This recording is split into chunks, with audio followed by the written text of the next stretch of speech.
Hi, my name's Tyler DiChiara. I play Cullen Row on Gotham Knights, and this is Young Entertainment Mag.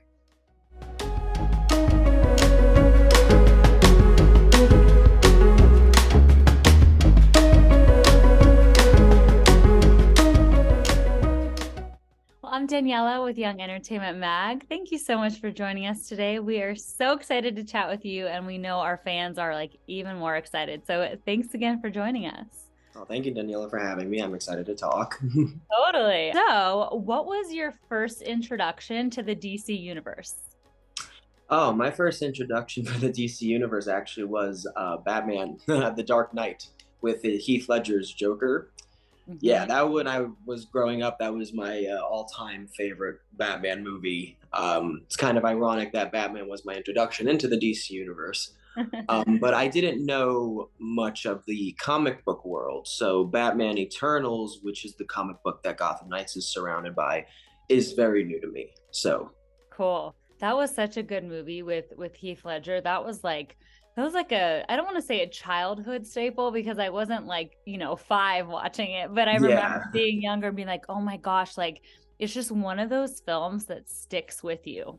It's it scared you. epic. Like Yeah. his performance genuinely scared me. And Christian Bale as Batman is amazing, as it is. But that Heath Ledger, man, he really like just stuck out like a sore thumb. He was so good.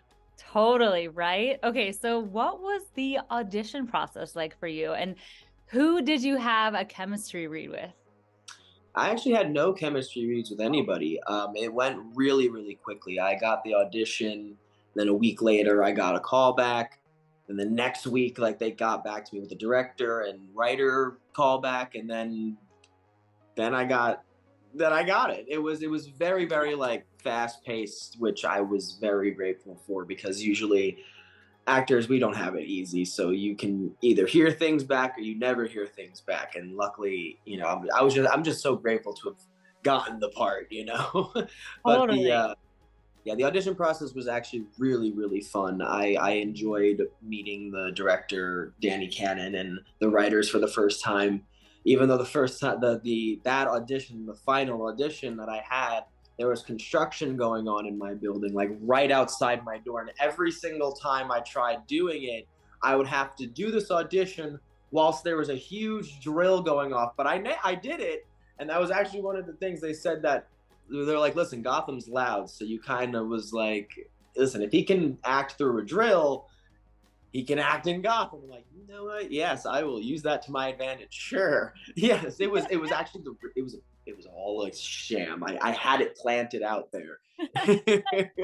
That's awesome. You know, it's so funny. I feel like I'm such an overthinker. So I would have been like so mad the next like 24 hours, like, oh my gosh, of course there was a drill in the background. Like it ruined my audition. And that's so cool that they were not like annoyed by it or like, oh, what the heck is this? They're like, no, look how amazing this audition was. Yeah, it was. I was very grateful because I went outside and asked them if they could just pause for five No. minutes because like it was one of the biggest callbacks I've had, and I just was like, listen, for 5 minutes, if you could just stop drilling, I'll be so quick. And luckily I did it. And then as soon as I was done, they started drilling again. And I was like, No way. no, it was perfect timing. And they were really sweet about it too. Like they understood that it was really loud, and it was just like kind of like a meeting, if you will. If it was a meeting, I feel like they would do the same thing. But this was, I needed them to just shush for 2 seconds. Totally. Okay, that's freaking awesome. And I can almost just like imagine the construction team just like rolling their eyes like, "Oh, an actor, you know? But this that's so this cool. actor wants me to fucking stop working. Totally. That's so cool that they paused for you. I would have guessed that they would have not done that. So that's really nice. Especially when I was living in LA, I was very shocked that they were very nice about it. So, That's wild. Oh my gosh. Okay, amazing. So, how would you describe Colin's style? well, it's kind of anything he can get his hands on at this point. Being a homeless teenager in Gotham, it's also like him and Harper have a little bit of a kleptomaniac thing going on because being on the streets, they had to steal what they could just to get by. So, I think his style is just, what he can get his hands on, but also he tries to make it his own. He tries to stay as clean as he possibly can, make it look like he actually tried. Um, but if he did have means to his own wardrobe, I think it's very actually Heath Ledger's ruggedness, very sweaters, very over bagginess, jeans, ripped boots, very Heath Ledger. That's Not the Joker's Heath Ledger, just Heath Ledger. I love it. So, who are the Gotham Knights and how are they connected to the Batman universe? So the Gotham Knights is a part of the Batman Eternal comics. So you're going to see a lot of characters pop up like Cullen Row, Harper Row, Stephanie Brown. We got the March family. We have a lot of people popping up in this comic book, in this series that you've probably never even heard of before, because when I did my research, never even heard of this multiverse before. So there's a lot of new characters that you're very much bound to see. And they're very much connected to the Bat family because now Turner Hayes, being Bruce Wayne's adoptive son, he in it of itself is part of his family indefinitely. But Yeah. for us, Stephanie Brown was closer to Bruce Wayne than any of us. So I think we become more of a family dynamic as the show progresses because we have this same goal. We want to get our names cleared, but as time goes on, we realize that we also want to protect Gotham. We all have this knack for doing it. It's pretty cool what we can do as five teenagers on the run, but it's being Turner Hayes, being his adoptive son, Batman has taught him things without even really teaching him, like situational awareness, martial arts, fencing. Like he prepared him for his possible death in the future because Batman isn't Superman. He is a man who could die, and so can Superman. But it's just more inevitable that Batman could potentially get way more hurt than any of these superheroes that you see because he is just brains and brawn mixed together. Yeah. So, our connection to the Bat family for us in this show, we connect more with Turner, thus making a family of our own after his dad passes, after, loads of things happen to this man, we become his family to lean on. And, in the Batman Eternal comics though, I'm pretty sure you have Jason Todd as Red Wing in that comic book. You have more Bat family dynamics in the comic, but as we progress in our show, you'll see that maybe things unravel, people can connect, and there's a lot of things to discover about all of our characters. These are all of our origin stories, if you will. That's amazing. Okay, so speaking of this, like, very family feeling, kind of tight knit unit, what was that like on set? I'm sure that really played into like your cast members, and it's like on set you're already kind of close to your castmates, but it sounds like the way this kind of script unravels, if you will, you guys are all really a family unit. So how does that play off in real life with your castmates? Oh yeah, I mean it definitely plays off in real life too, the family dynamic. I mean, me and Fallon were the first ones to be announced that we were cast in the show. So as soon as I figured out that she was playing my sister, I hit her up on Instagram. I was like, "Hey, congratulations! I'd really love to grab lunch so we can just, discuss on how we want our characters to go down and like just discuss on this awesome opportunity." So as soon as we started we started realizing who's going to be a part of this cast, I kind of forcefully made everyone go to dinner with me, and we all kind of just got that awkward first meeting out of the way. It wasn't even awkward. We met and it was like we were like high school friends meeting after years of not seeing each other. We just instantly all clicked, and after the pilot, that bond got stronger because we're in this new place with all these new people. They're the only ones you can really lean on in times of just like having a bad day or just not feeling yourself. Like they're your family at the end of it. And then after we figured out that we got picked up, the bond just got stronger and stronger. And actually we all got the same apartment building out here in Atlanta together, and I'm actually the last one here because everyone left. Oh wow. Because we recently just wrapped like 2 weeks ago. We season wrapped, Wow. and we just all wanted to stay close by each other. Just didn't want anyone to feel like they were alone, and you can tell that we all really care about what we're doing, and it shows Yeah. on screen, especially because we just love being around each other. Like the cast and the crew just worked so smoothly together, and it definitely shows on camera. That is so cool. Okay, you know what that just reminded me of? Although I feel like I'm butchering the name. You know, like, is it Oakwood Apartments in LA? You know what I'm talking about? What's the one apartment complex that all the actors live at? And it's like, it's close to Universal Studios. I used to live there myself, and it was like, it kind of Oh, reminded me. oh, Do you know what I'm oh! I talking know what you're about? talking. I know what you're talking about. Why is Oakwood what's in my head? No, it is. It's called Oakwood. I just Googled I it. don't know if it's Oak. Is it Oakwood? Yeah, I just Googled, I'm like, wait, is that it? Yeah, Because there's Oakwood. two apartment buildings that just every time I hear them, I'm like, okay, that you're in LA. This is Oakwood. It's called like Oakwood at Toluca Hills, and it's like, but it's really, maybe that's a different location. Anyway, it's by Universal Studios. But I just remember like walking around, and literally it was so many different casts from so many different shows, but it was so fun to all like be there together. So that's awesome. Did you enjoy Atlanta? Or I guess you're still there. Are you enjoying it? I'm very much enjoying Atlanta. It's so different from living in LA. Like I loved LA, don't get me wrong, but being from New York, I miss the seasons. I miss feeling Yeah. cold. I miss getting like feeling the warm weather coming on. It makes me feel good. Yeah. And I met a lot of great people out here, and I'm all about traveling. So I love staying for a little bit and just going where the wind takes me. So, Yeah. if we go for season two, hopefully then I'm already out here. It's like I want to stay put until I know what's going to happen, because I wasn't really, nothing in LA was keeping me there. I didn't really need Okay. to live there, especially with acting being so universal now and just so remote.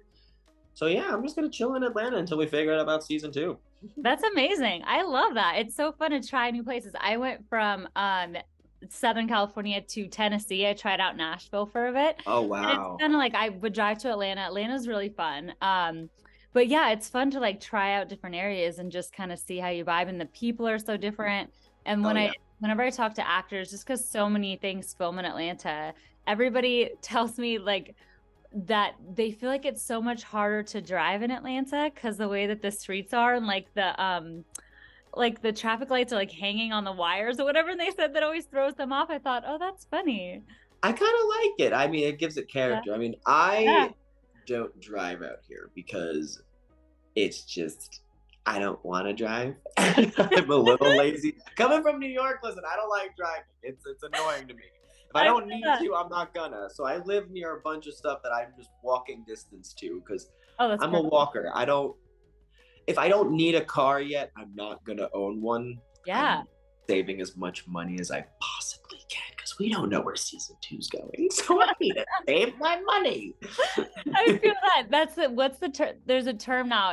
It's passenger princess. Have you heard that? Oh, That my boyfriend knows I'm his passenger princess. Like there is not gonna be a day where he is mine. I'm sorry, but it's like I'm I gonna couldn't ride that agree more. train until I have to no more. That's how I am. My husband drives me everywhere, and I'm like, this is it. This is my identity. I will never drive again. So I totally This get is it. my identity. I have to take another class because I forgot how to drive. It's so true. Oh my God, that's so funny. Oh, okay. So how do you get into character to play Cullen? We have a lot of actors that share, they'll like create Spotify playlists that like match the mood of their characters. Like, what is your kind of go-to routine for getting into character? Yeah, I'll definitely make some playlists and things of that nature. But for me, it's definitely figuring out my character's backstory, figuring out what happened before we met all these guys, and even going into the other episodes. Like I have to remember what I was just going through in the last episode to get me to this point. And I'm not gonna say I'm method, but after they say first team's on set, like once they say first team, I'm instantly Cullen. Like I'm putting myself in that position of life and death situation. I have to get in and get out without being seen, these types of mindsets that need to be portrayed in it. And what I like about our portrayal of the Gotham Knights is that, we have a lot of high stakes moments all the time, but we are brought back to realize that these are just kids also figuring out themselves at the same time. So, it's a mixture of balancing, holy crap, I'm on the run from murder, but I know I'm innocent, but at the same time, I'm also a teenager and like I'm also going through normal teenage, but at the same time in Gotham City, which is just no one should be living in Gotham. So, getting in those mindsets could be sometimes detrimental to your emotional state and just your health, period, because it's a constant, oh my God, everything's just on the move. And, for instance, I'd be crying over my friend because he's in pain because something happened. And it's like I have to do that over and over and over again for multiple Yeah. takes. So, it's just all about preserving your energy and putting it in the right places at the right moment. Yeah.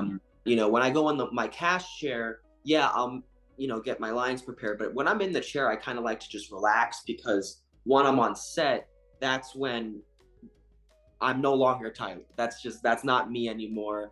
But when I'm in my chair, that's my moment where I can finally breathe because I've been doing this scene for so many takes. It's sometimes it can get emotionally taxing, but Yeah. I want the audience to feel what Cullen's feeling. I don't want it to just be, oh, that's Tyler just saying a line. Like, no, that's Cullen saying what's going on right now, and I believe him. It's like I want Yeah. people to believe me, so I have to get to that emotional state that Cullen's in. So Yeah. yeah, definitely sometimes I gotta go method and put myself in his shoes a little bit more than most. Yeah. That's incredible. That's really cool. It makes me think of, okay, so hear me out. So I do a lot of TikTok stuff and I posted a TikTok about that specifically and getting into character and really matching your high stakes emotional state of your character.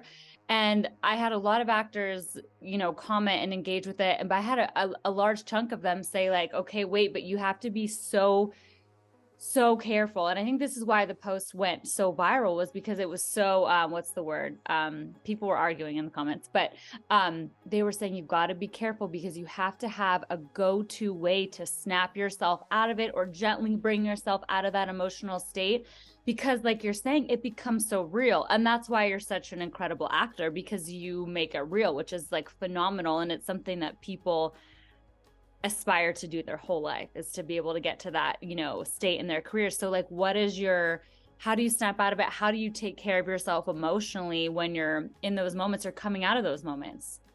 A lot of the times it does take me a little bit. I remember doing a scene. It was the last scene in the Belfry, and just thinking about it now, I'm getting all emotional. Oh, I put my real emotions, just having it be the last day in the Belfry. I'm like, this is real. Like this is really happening for even just Tyler. Like you can even put Tyler's emotions into what Cullen's feeling because this is a real thing, and not only just like what will happen alongside of it being the last time I'm in the Belfry, but um, it just,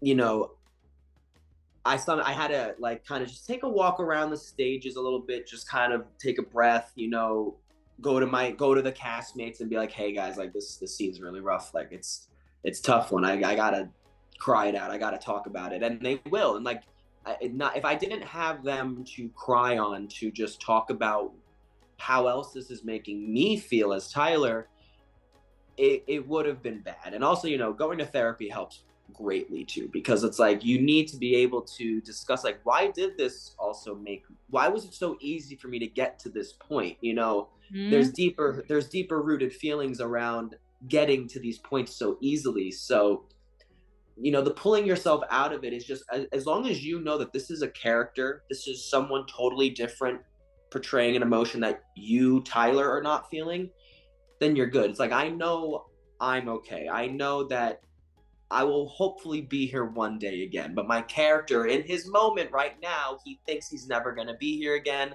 that this is it, it's over.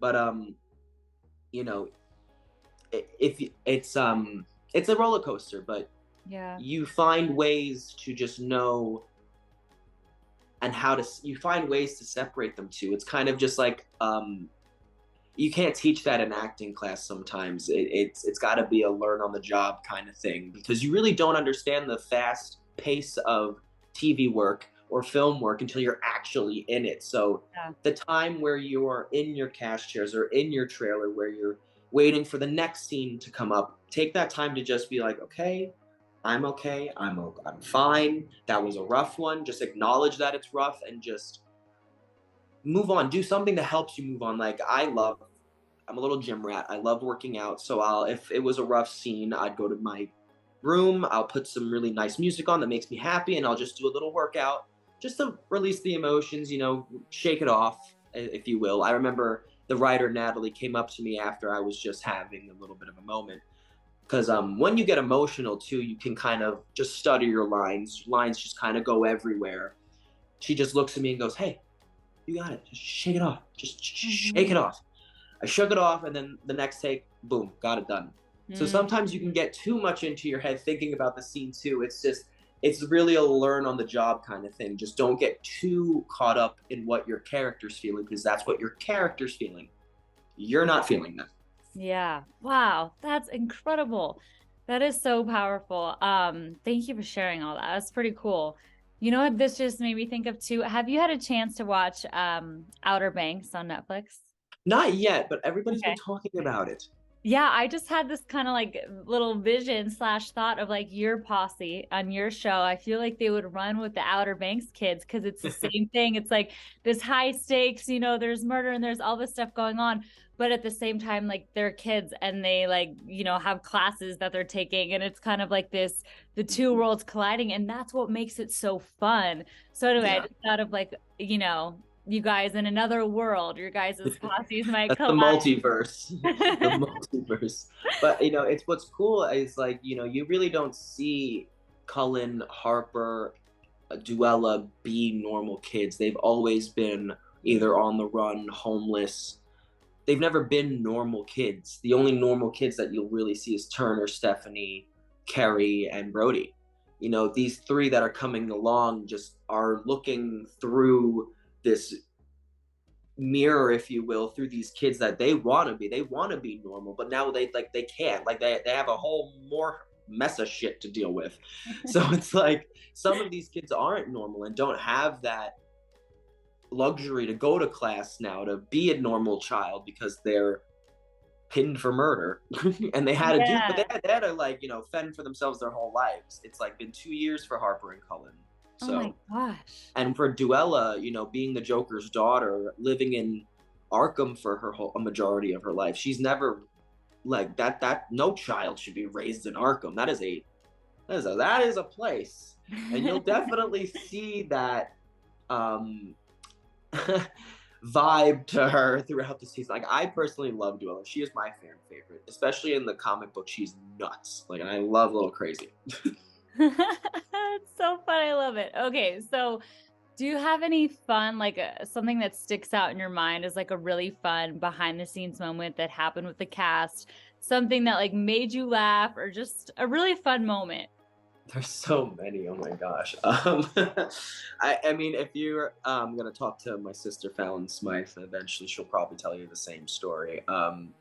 So it's the pilot, and this is the first day that Fallon's actually filming with us because sadly she had COVID like the beginning of filming, but it like timed out perfectly, if you will, because nothing got changed, nothing got messed up. So it's this poor girl's first day of filming. And we have a little bit of a fight scene going on, and somehow she falls, which makes me fall into her. But no, I didn't just fall into her. My ass fell right into her face. And I felt so bad. Because like people just kept falling. It was like a domino effect. So, like I couldn't move. So, Fallon's first day of filming in the pilot could have been better. She never stops talking about it. I'm like, listen, we can both just forget it ever happened. We can just move on, forget it. But I know you're never going to let me live this down. So I'm going to have to beat you to the punch of talking about it. This is me beating her to the punch. I accidentally crushed her with my butt. That is so awesome. I love that. Oh my God, so fun. Everybody's gonna love this. Rapid fire, but no stress. If it takes you minutes, think it's all good. We're not timing it or anything. Okay, so rapid fire, what 3 emojis would best describe Cullen?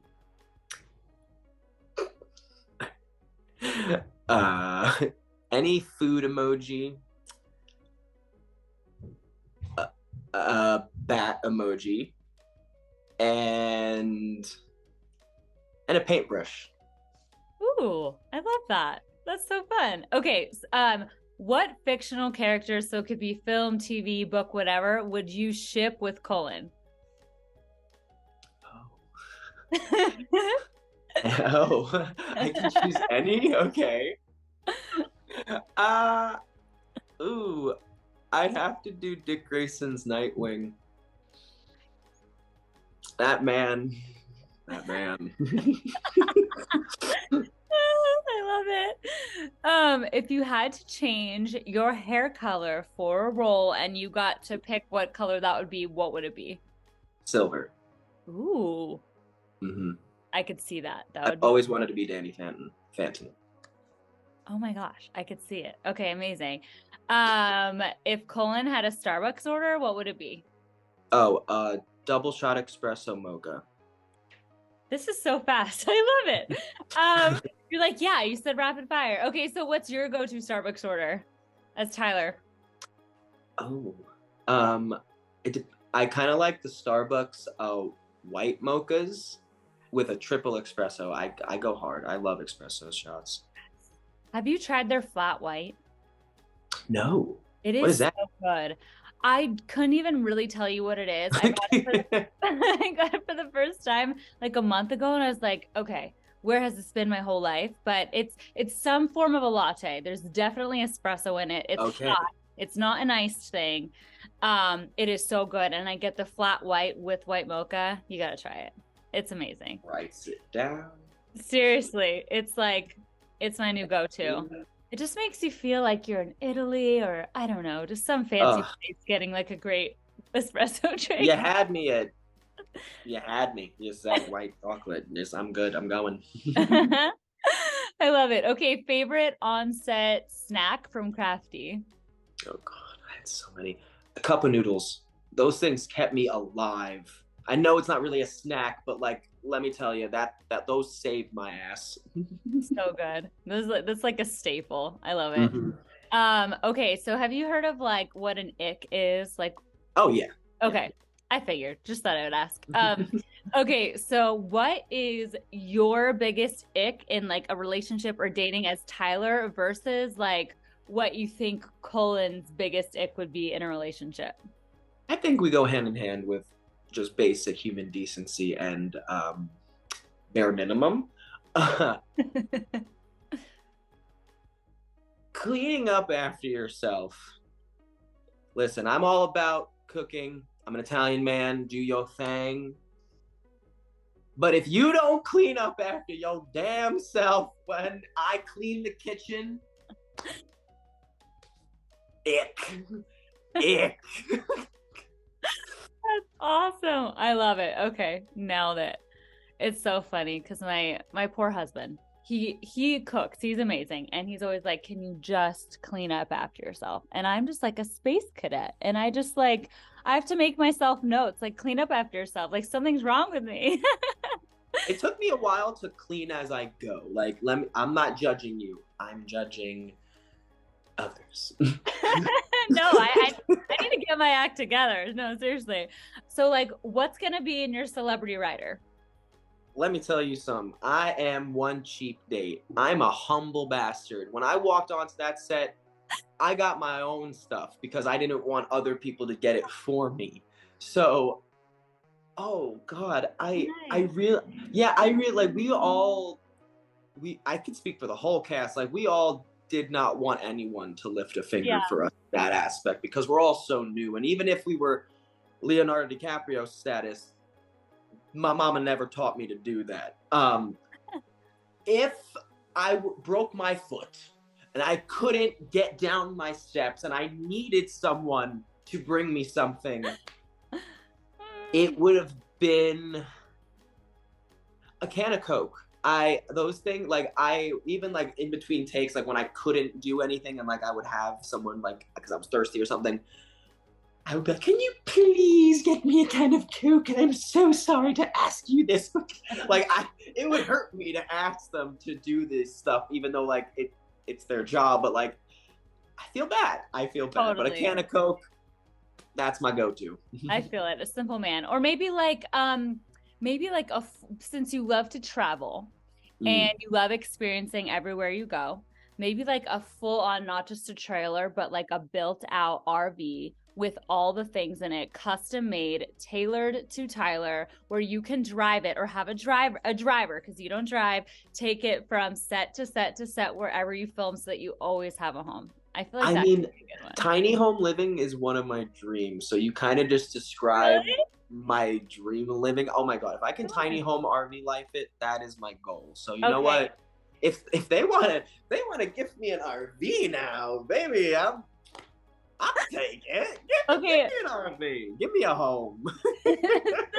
I have to tell you, I did tiny home living in an RV for 4 years. It was wild. It was so different than I like you have it in your head is what it's going to be. And it's so different, but it's really cool.